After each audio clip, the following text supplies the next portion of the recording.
Welcome to What's on the Menu, where you can tune in live on Boston Praise Radio 102.9 FM or www.whatsonthemenuboston.com, Facebook, Roku, Apple TV, or YouTube. We air every first and third Sundays of the month.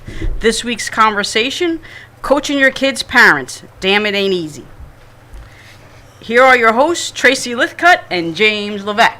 Here we go, Jay Chizzy. Here we go. Yes. We have some coaching royalty in the studio today, James. Yes, we do. These dudes are off Boston's finest right now. There they are. Yes, they are. You know, I have to say to you, we're talking about coaching over the years, and I've done some myself, and oh my goodness, you parents are not the easiest folks to deal with. No, my goodness, there wasn't one kid that I wasn't met that wasn't going to the pros, and their parents solidified that. But now I don't coach anymore, so I have to say a few things back to you guys because I got the mic and I'm going to do what I like.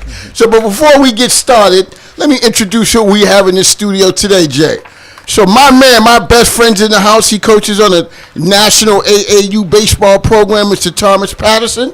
We have next to him, this is real coach of royalty. Mm-hmm. I think this gentleman has about 3 or 4 state titles, 17, 18 city championships, John Boo Rice. Next to him, he's the Pop Warner guru. And the master barber. He's a little nervous, y'all. He's a little nervous, Jay. But they call him Pooh the barber. They call him Pooh. Sit close to the mic, Pooh. Don't try to back away now. We have some other coach of royalty. This man straight out of Chicago. Been doing it for years in Boston on the local level, the high school level, the college level, and even the old-timer level. Mr. Malcolm Wynn. His sidekick that's with him today, straight out of New York, coaching elite, Mr. George Abrams. And my man, we got a boxing coach up in here today. Mm-hmm. So if people don't like what we have to say, and parents, all of you that used to yell at me, don't make me have my man Mace come over and check you out today. Let's get this thing started today, Jay. Let's go straight to, I want to ask Coach Rice and Coach Wynn, what in God's good gracious makes you stay in coaching? Because dealing with parents is not an easy thing to do.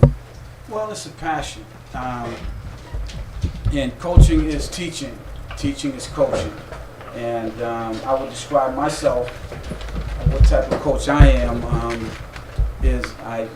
I'm all about transparency, communication, having the youngsters have a great experience, and having the vision of looking into what their goals are, what their dreams are, and the realities of the level that they can reach, and trying to communicate that with their parents. But I think the more that they realize, the difficulties of going to the professional level, sure. and how slim the numbers are to make it to even Division I, sure.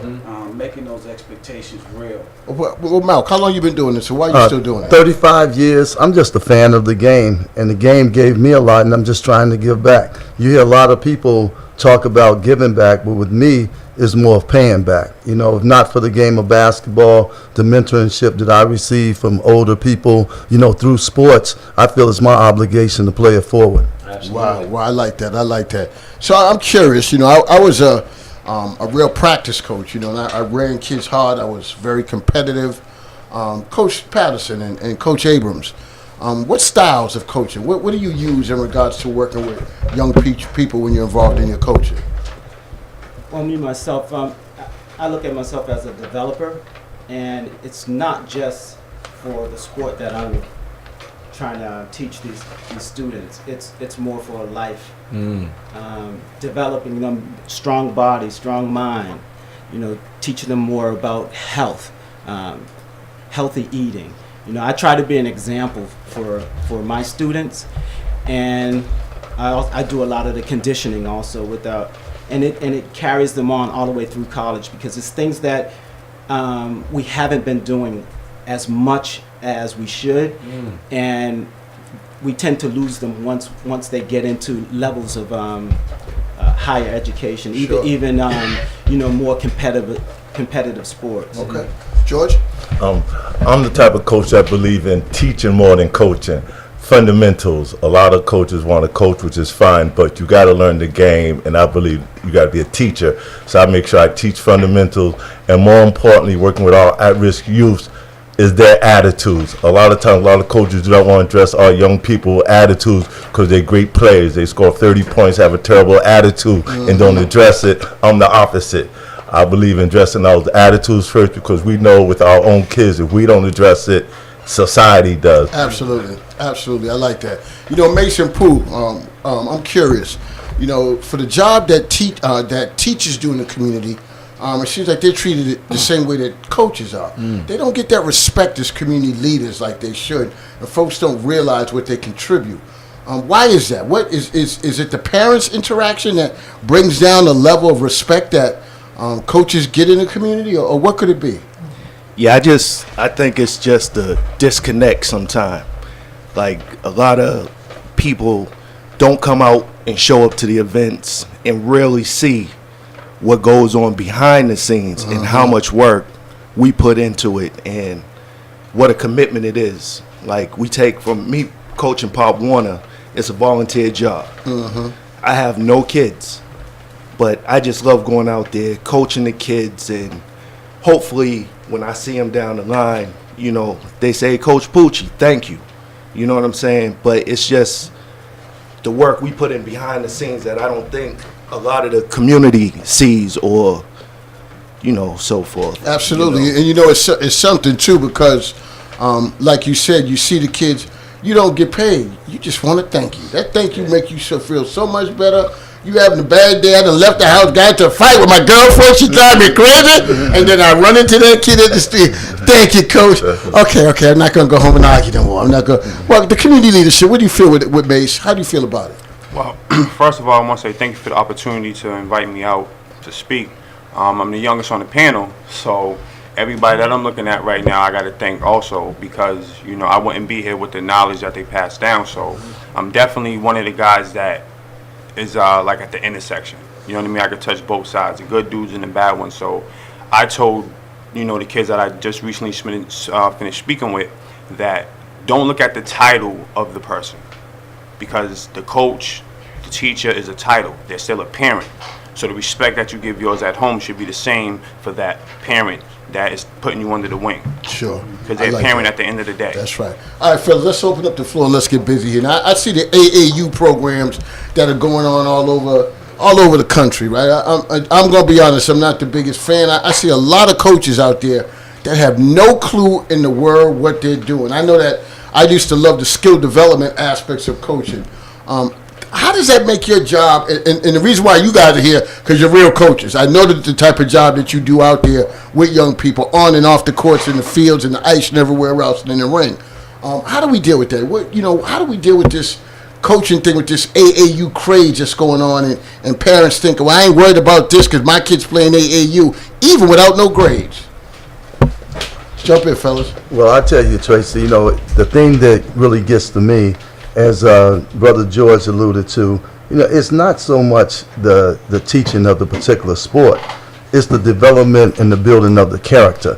That's what drives me nuts about AAU. I mean, obviously, you know, we have one of the best coaches in the city of Boston who works with AAU and Boo Rice, and so his program is fine because he's going to address those things. It's everybody else, you know, and there's no knock on people, you know, who want to serve, you know, youth and donate their time, but you got to make sure you're doing it in the right way. Sure. Yeah, and in all fairness, you can't paint all parents the same. Sure. I mean, you get some fantastic parents, some supportive parents, some parents that come in and volunteer on the staff as well and videotape, and then you get some really unrealistic parents. Sure. And by any means necessary, to get an advantage for their daughter or son to get more playing time, to get more exposure, whatever it is, and it gets really disappointing. Sure. We know the thing I wanted to mention with that too, there's only one parent I can ever remember, and that was the first parent that yelled some negative stuff out the stands to me. My first year, just do it out there, you know. My first year, I don't really have a real ball players.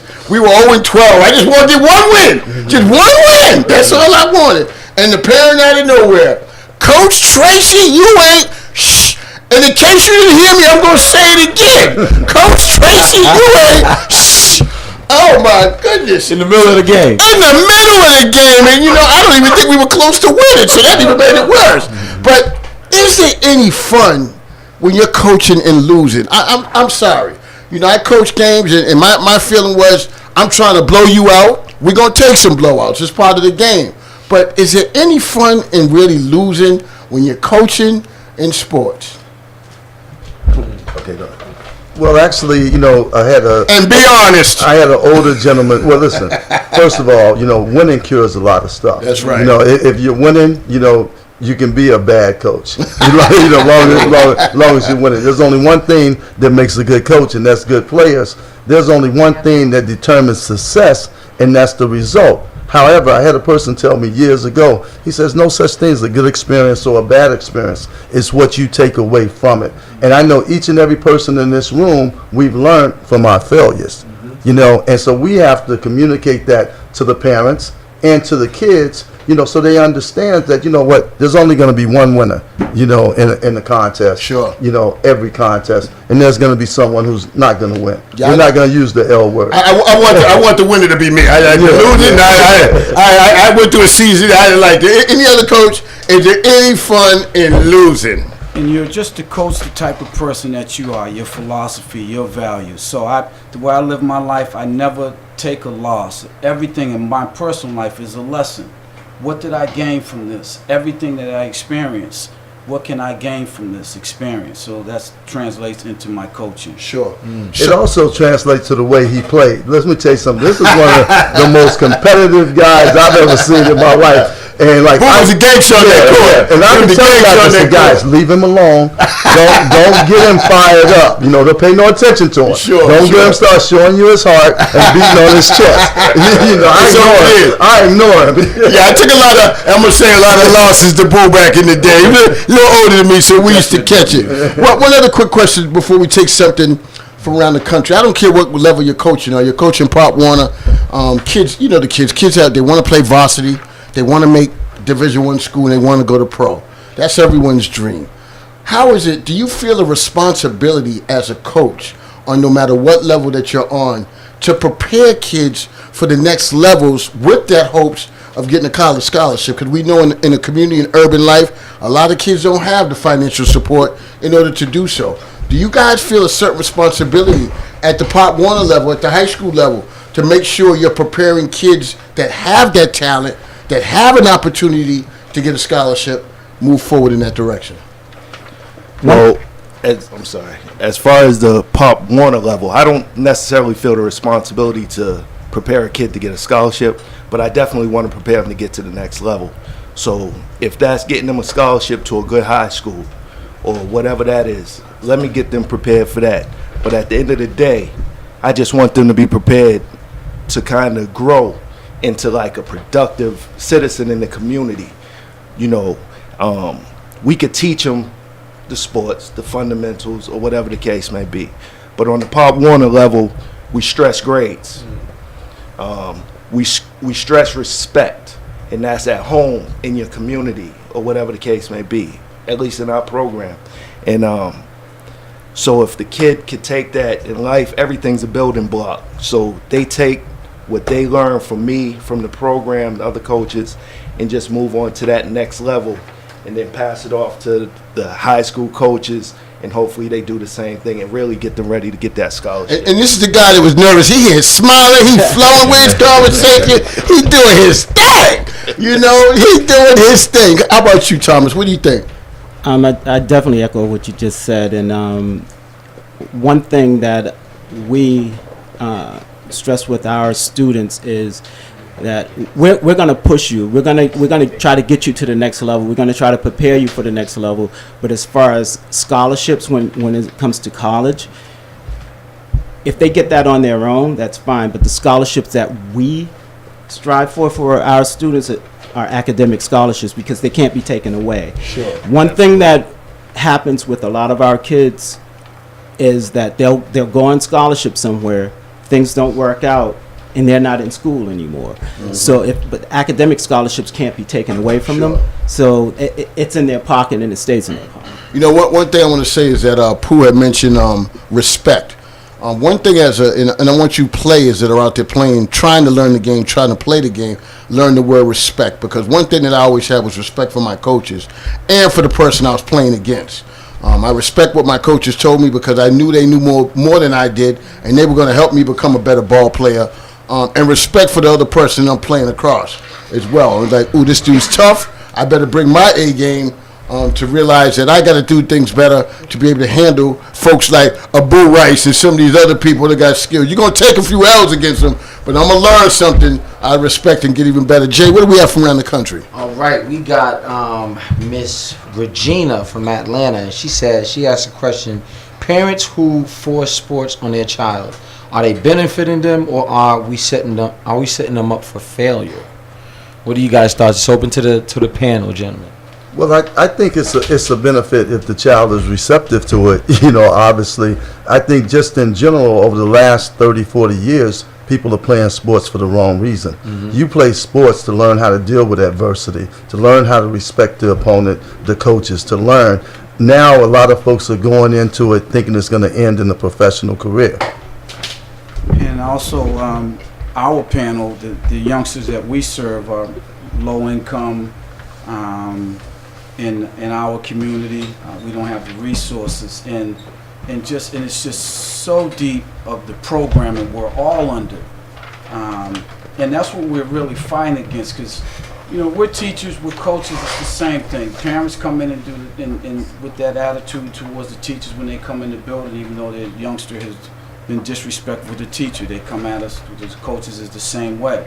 But we're just battling so many different fronts. Mm-hmm. And so we have, as our vision as coaches, we're able to dig in and read each and every one, and our skills lead to those youngsters' success. Okay, that's a good one.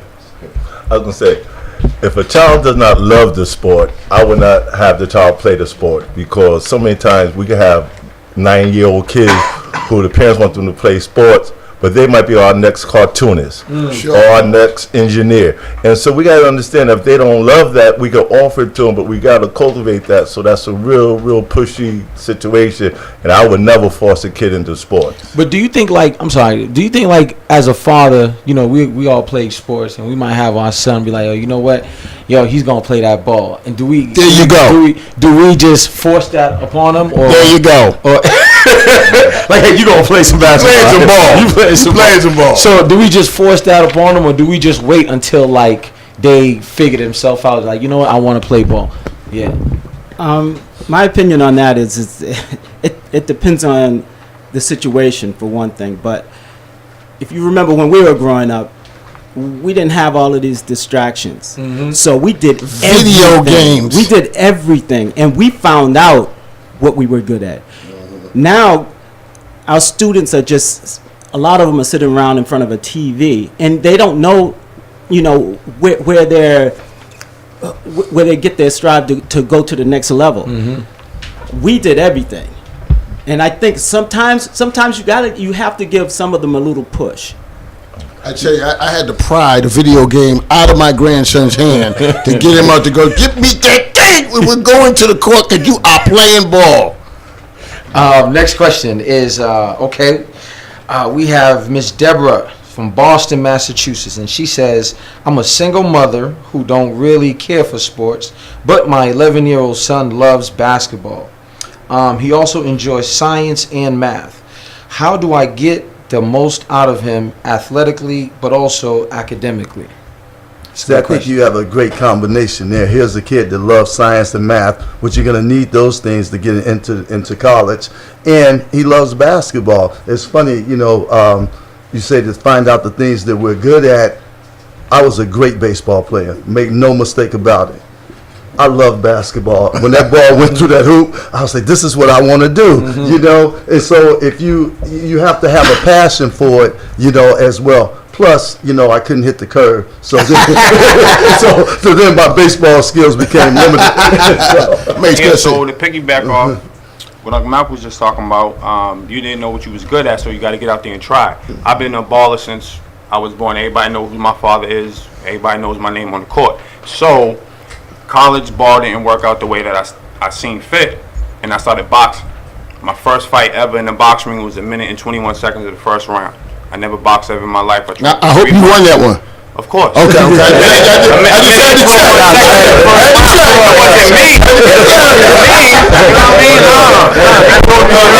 Ain't no fun in losing at boxing.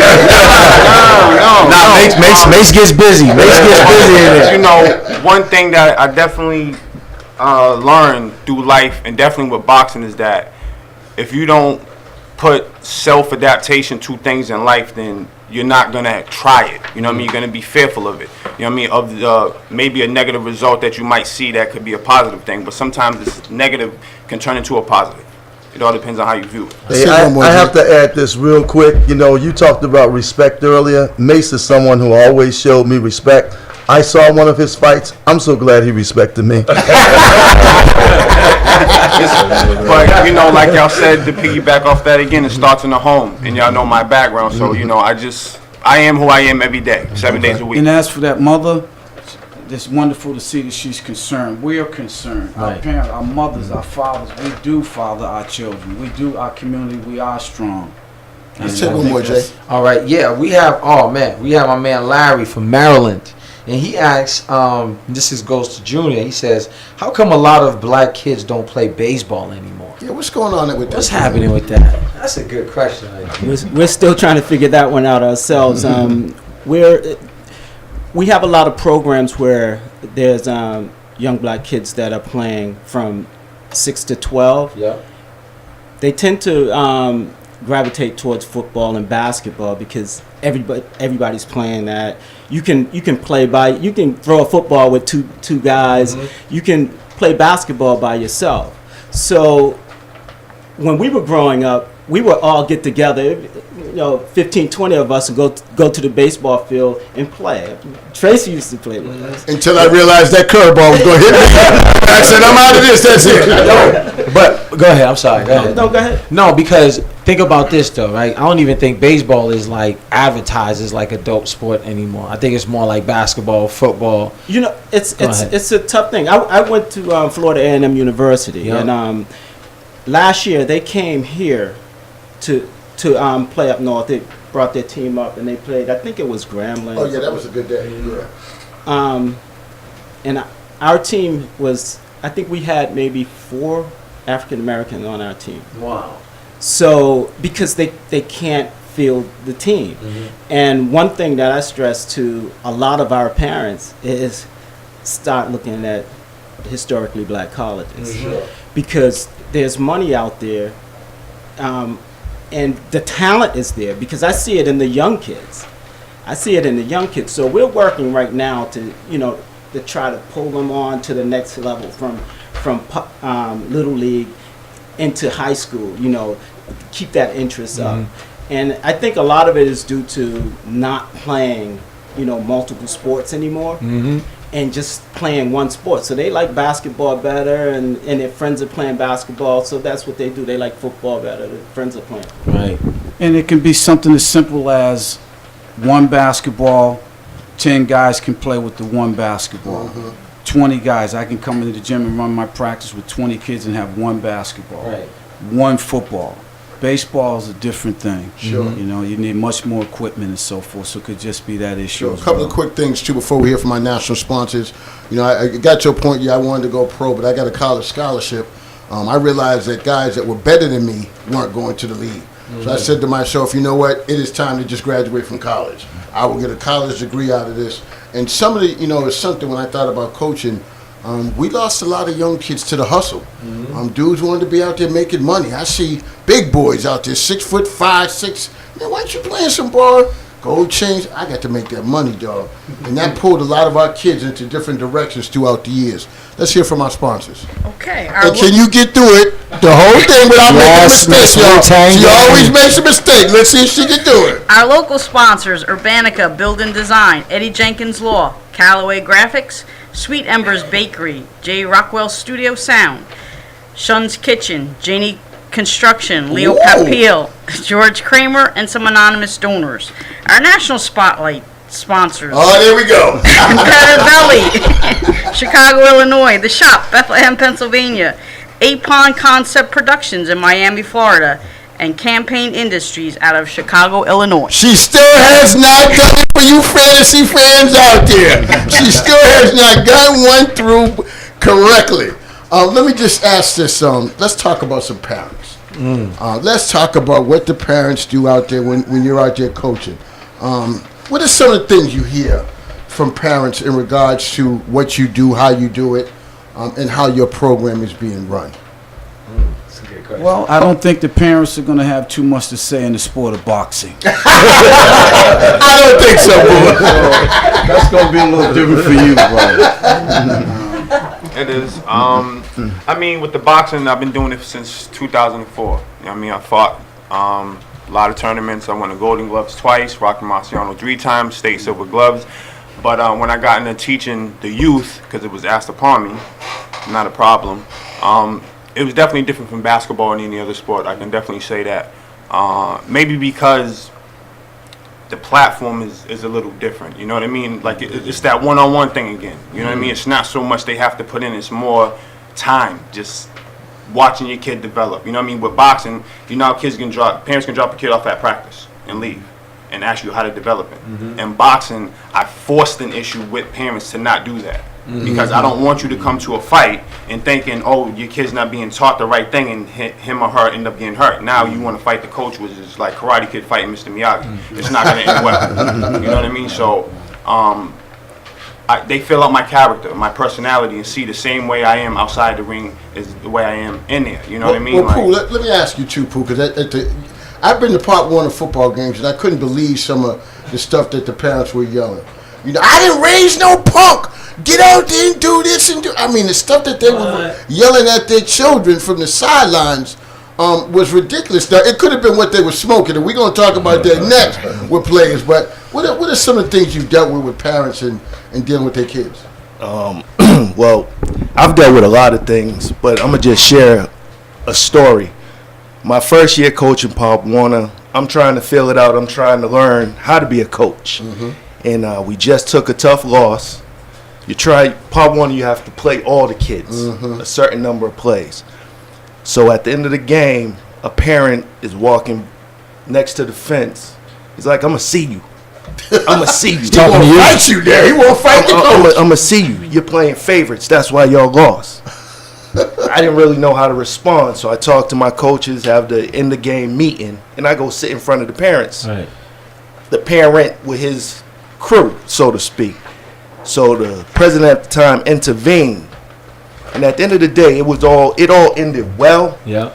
But from that, what I learned from that, I needed to communicate better with the parents.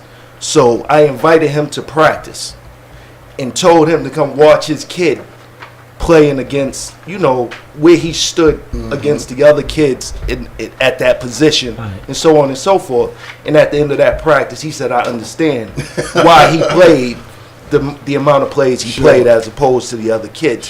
So just from that, I just learned how to communicate and welcome the parents so they could see what I'm trying to do. That's a lot of self-control right there, Coach, because, your first instincts is to be like, what? You know what I mean? Especially when it's in that area. But that's a lot of, because, I got to give you a lot of credit, because if you had handled it another way, you got your coaches, your students looking at you. And so you setting a great example for them right there, because that's a situation that could have escalated towards something else. So, shout outs to my man Pooch the Barber, man. Thank you. So let me just ask another question as well. You're coaching, and I know that all of you have done it on competitive levels.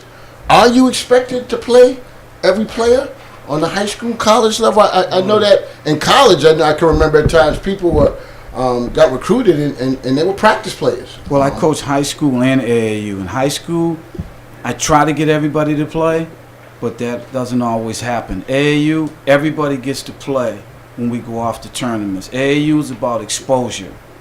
So I rotate my starting lineups every game. So everybody gets to start, everybody gets to play. Okay, anybody else? Well, one of the things I do with it as far as playing time is I try to let the parents know, hey, when you go to an AAU tournament, you really going in there with some sharks. And if you bring in a team of guppies, you're going to lose 5 to 10. And we need to be realistic. So there's a recreation league where that's where they should be swimming with the guppies, you know. But there's a mix up there. So now if we're going to these AAU teams and we're going to the Sharks, you should have a team of Sharks going into it. That's right. And that's how, I think that avoid a lot of those situations. But how do you deal with a parent when you're playing at a level with some very competitive levels? I wanted to get all the kids in at times, but I can also remember at times where if I put a certain kid in playing against a certain team, I could kill their confidence level for a long time because of how good these other players might be. So how do you deal with that?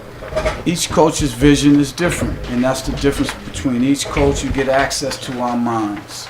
And so my vision as a coach in AAU is that I'm going to teach and develop as best as I possibly can. Winning is not first. So, and so that's the difference. Some coaches come out to win, sit kids, some kids don't play. And I think especially in AAU when parents are paying their money, that all kids should be able to play. They travel, they're going all the way out to a different city, paying for hotels, eating out, paying a fee to play AAU, and then the young man or young girl cannot play. I think that's disappointing. Okay. I was very fortunate to start my coaching career with Lance Tucker at Brookline High School. And Lance had a simple philosophy. Whenever it was time to make a decision, you made that decision in the best interest of the kid. So when dealing with parents, I go to the common denominator. It's your child. I'm the coach of your child. How do we best serve this child? Having to deal with things like how, Coach Pooch had to deal with a parent saying that I'm going to see you. Really? Is that the example that you want to set for your child? So it's things like that we have to always use as teaching moments. Sure. Now, do you think in regards to parents as well as coaches, is there too much emphasis on winning? I can remember, in winning at times, I've seen programs, I'm not going to say in particular, but programs that wanted to win so bad that they were willing to cheat. I used to tell parents, I'm not dealing with no grade. I'm not talking to no teachers about grades. If they don't make it, they don't play. I will have to take a whole bunch of L's before I start doing all of that. I can remember another program. I can remember even though I was coaching JV, it was going into the penalty phase. And I'm coaching, not really paying attention. And can you believe that the home desk, didn't even tell us we were in the penalty? I looked up, it was like 10 fouls. I'm like, oh my goodness, we're in the penalty. Well, the coach said to me, well, you got to check that. No, you're the official desk. You're supposed to tell it. Is it too much emphasis on winning? And do we have parents or coaches that are willing to cheat to get the job done? It's just from my personal experience.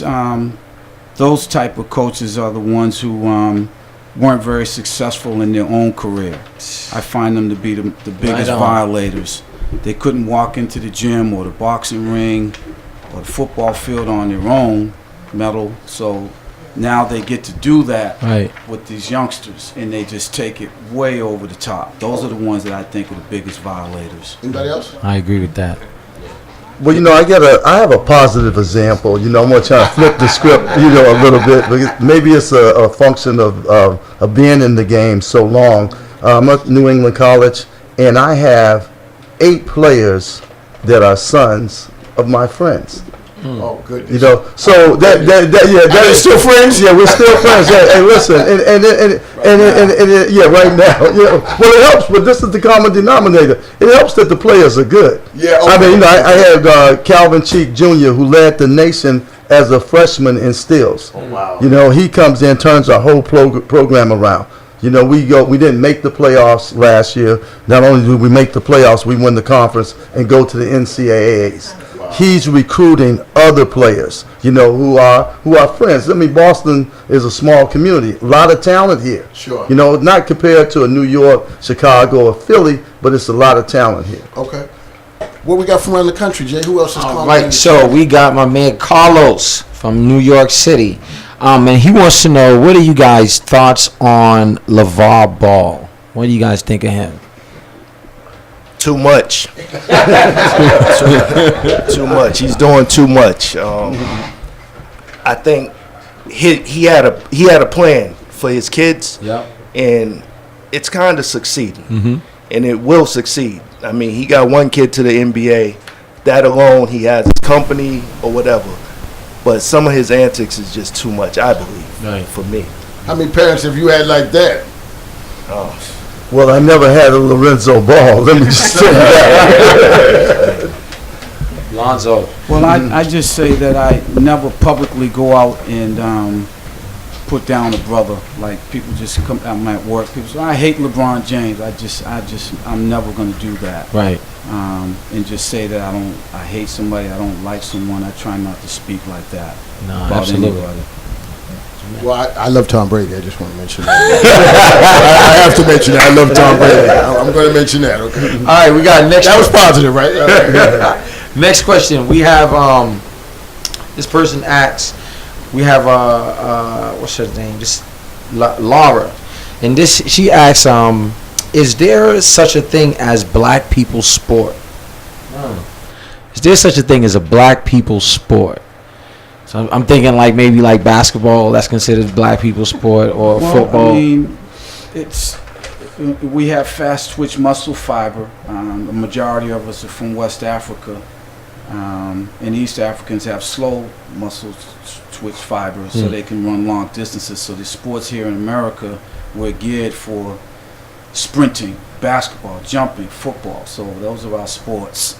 I mean, so I won't say it's black or was white. I mean, hockey was originated by black people in Canada. Wow, really? We get a history lesson. Coach Boo, the teacher too. I didn't tell you that. Hey, that's why I agreed to come on the show. I came to learn something. Honestly, I never even knew that. I always thought like hockey was like considered like a white man's There's a sport. Black Hockey Hall of Fame in Canada, from what I understand as well.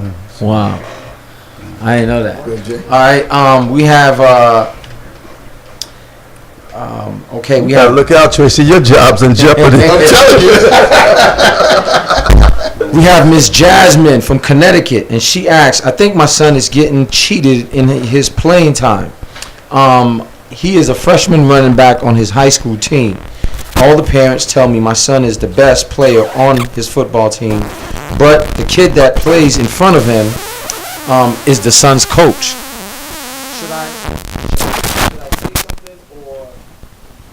Should I say something or should I just let it play out? she should definitely have a conversation with the coach. Okay. I think let me rephrase that question because we was having a little technical difficulty here. So we have Miss Jasmine from New York City, from Connecticut, and she asks, I think my son is getting cheated in his playing time. He is a freshman running back on his high school team. All the parents tell me my son is the best player on his football team, but the kid that plays in front of him is the son's coach. Should I say something or should I just let it play out? What do you guys think about that?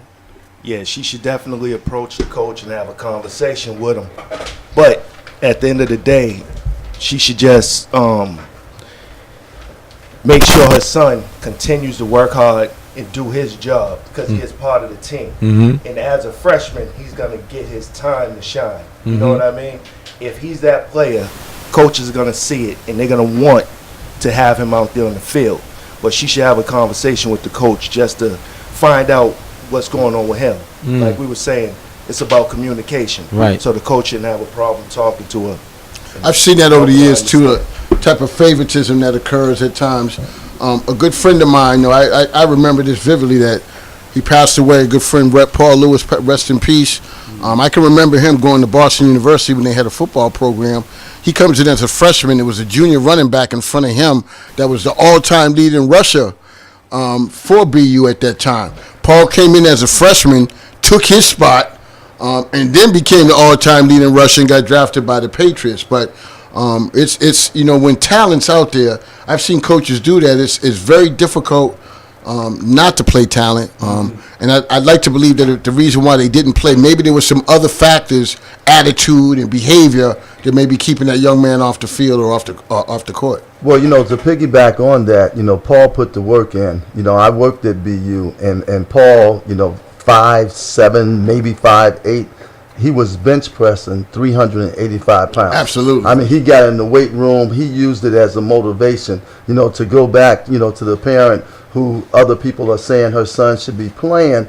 Sometimes we do a disservice to our kid when we start advocating for our kid. The kid has to be self-advocating, and you have to teach him to do that by continuing to work hard, as Coach said. One of the things that I wanted to bring up, and I'm kind of jumping backwards now. I worked at a high school, and we was coaching. We were always like in the top 5 in the state. Good programs, good ball players. But the one thing that would drive me crazy, I'm at the late desk waiting for the kids to come in, and here they come in, cheap it up, weed it up. Oh, my goodness. And I'm like, how are you going to get grades? How are you going to focus? How are you going to do the things that you need to do? And you're smoking weed. And the school would give me the opportunity. I'd take the kids into my office, and I'd have all type of snacks in there. I'd try to eat them out of it before they get into the classroom. Because they would just, I'm like, what are you talking about? One time I went downtown and caught the center of the team rolling a blunt in the middle of just standing. He saw me and he almost had a heart attack. Has that been a problem?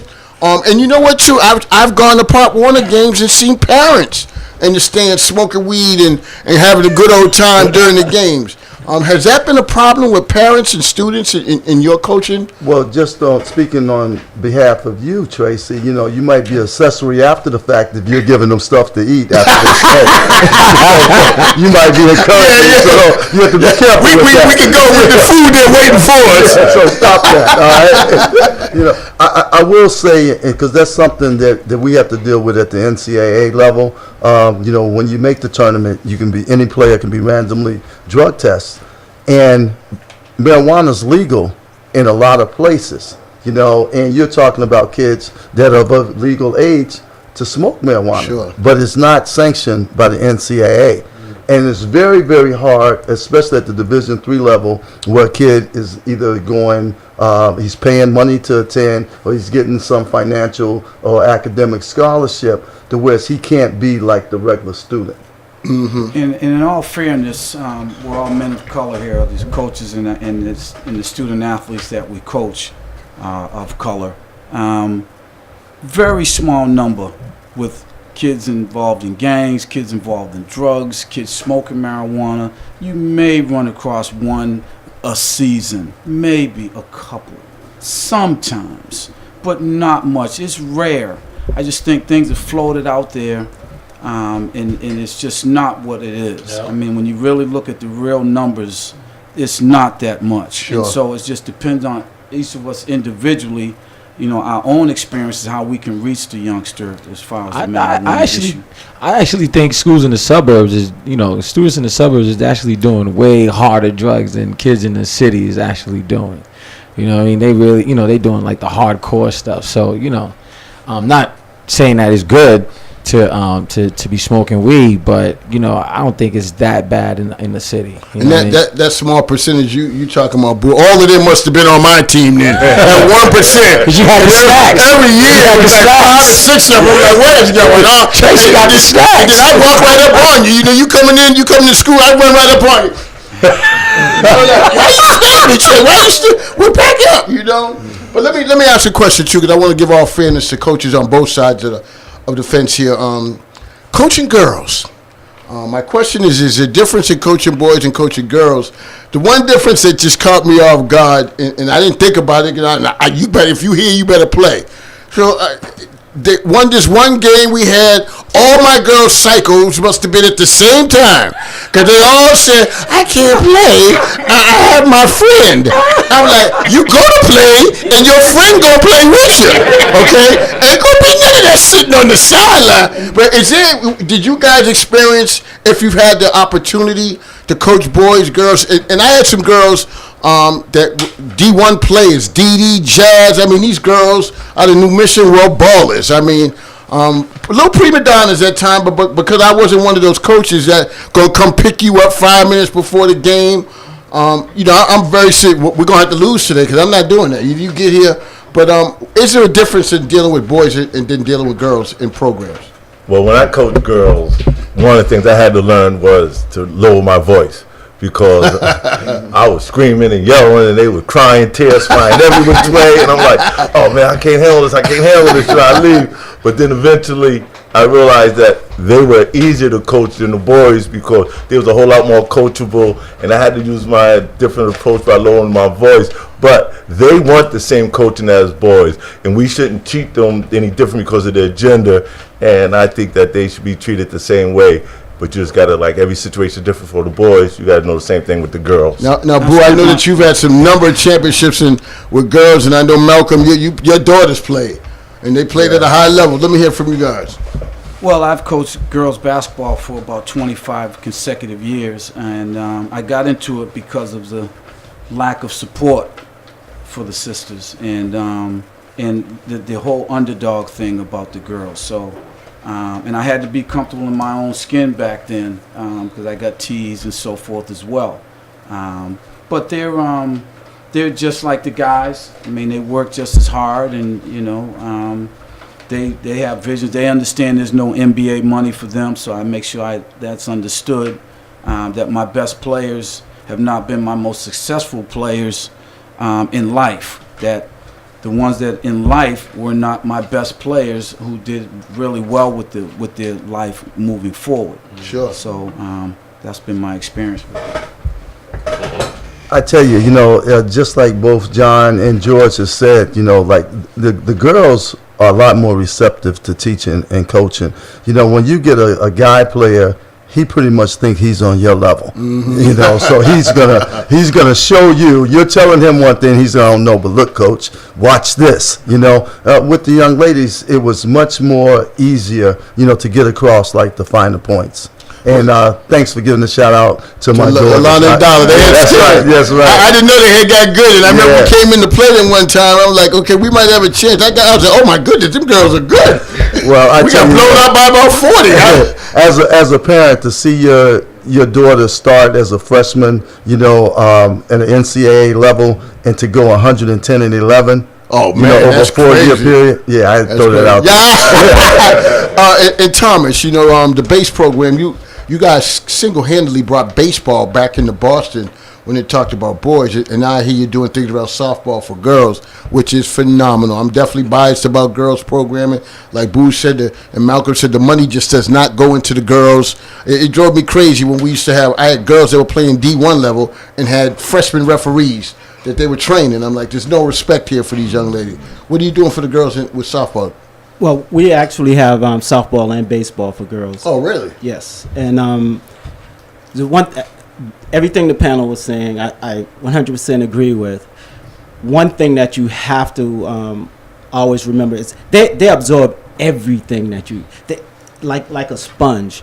The girls, they want to learn. They want to be the best, but you have to be prepared for anything because they will shock you and you won't know what to do. A quick example is the women coaches went on a trip. They traveled, so a couple of the coaches had to coach the girls' softball team, and one of the pitchers was having a tough time, so the coach went out there, to talk to her. She said, "I have this, let me go. I have this." So stepped off. She was still having a rough time, and you could see her getting upset. And so he went to walk out again, and she stopped him. Don't come out here. He wasn't sure what to do. So that's what I mean. You have to be prepared for anything. You have to know how to handle them. Like you said, you lower your voice sometimes to some of them because they really look up to you. And I think that's the biggest part that I love. I love all of the girls that we have in our program, and I treat them like I would treat my daughter. Now, I want you all to dig deep here. Dig deep. Think about the most ridiculous thing that you got from a parent and dealing with coaching.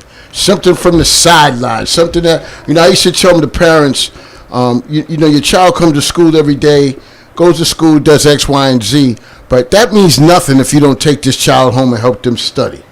They have to study to participate. The parent told me, my child don't need to study.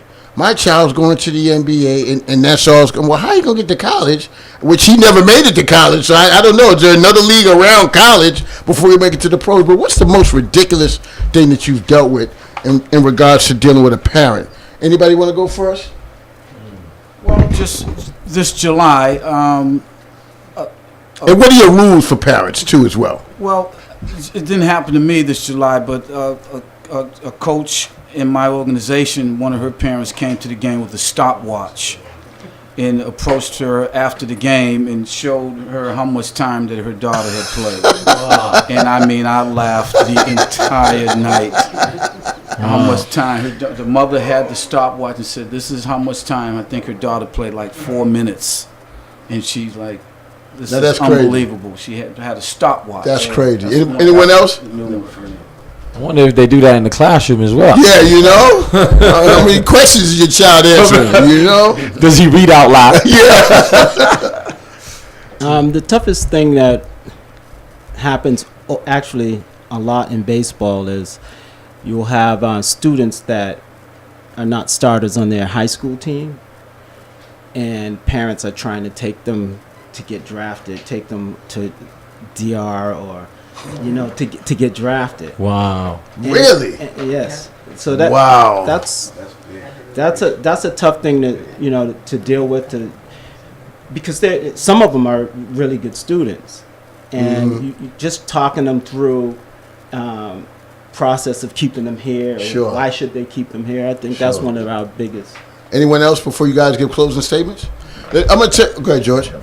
Yeah, I had one parent told me that I messed up having season tickets to the Knicks because I didn't play their son enough games. Really?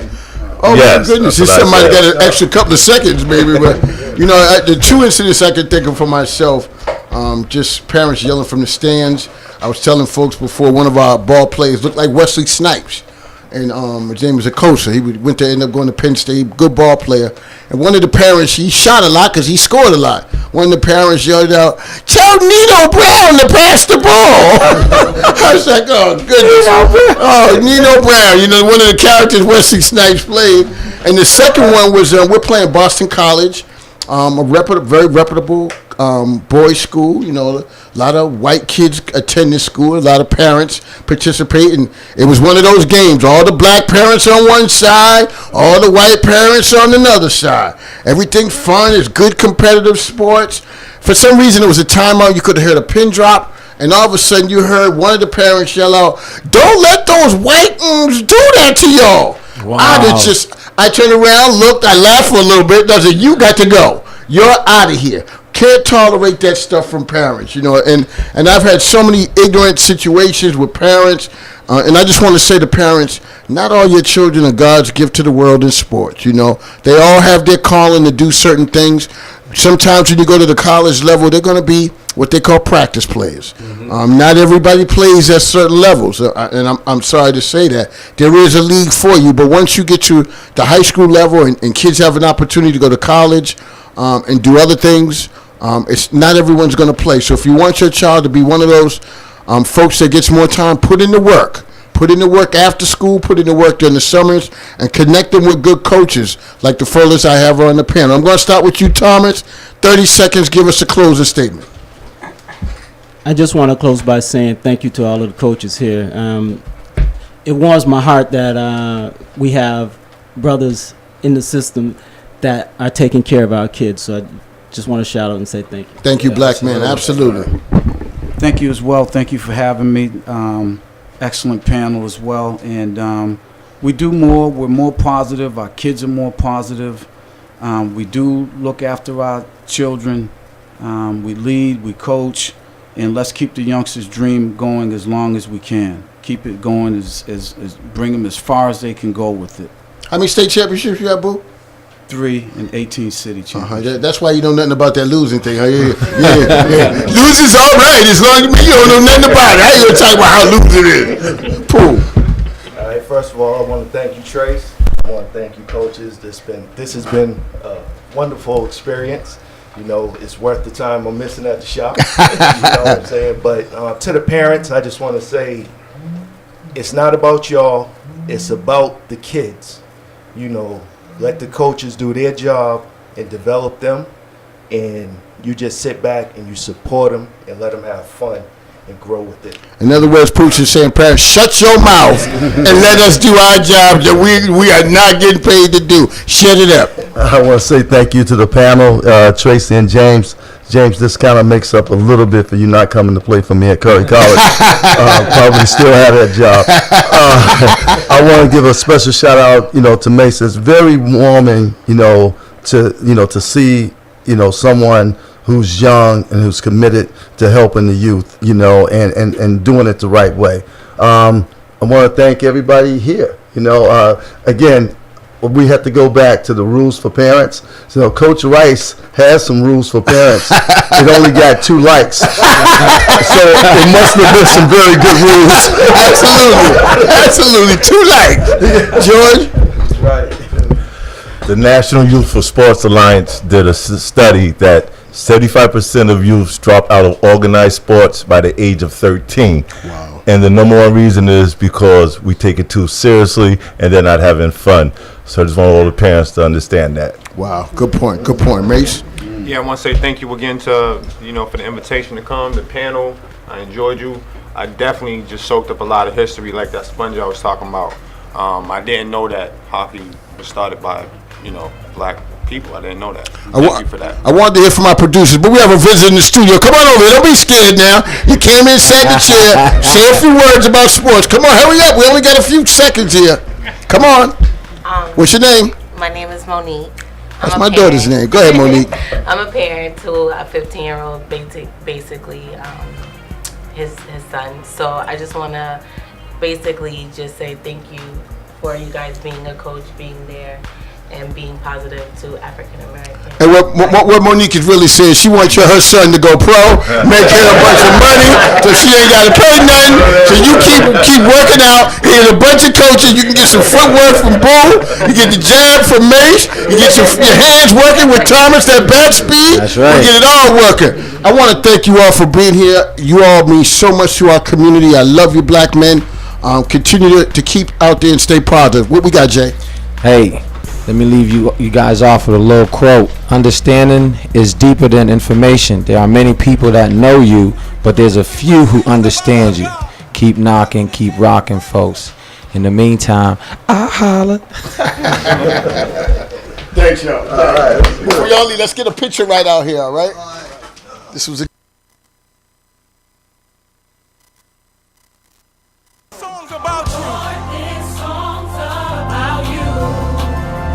all the things that you do. I trust only in you. Lord, because you're my only help. All my help comes from you. I didn't know that you. Clap your hands, come on.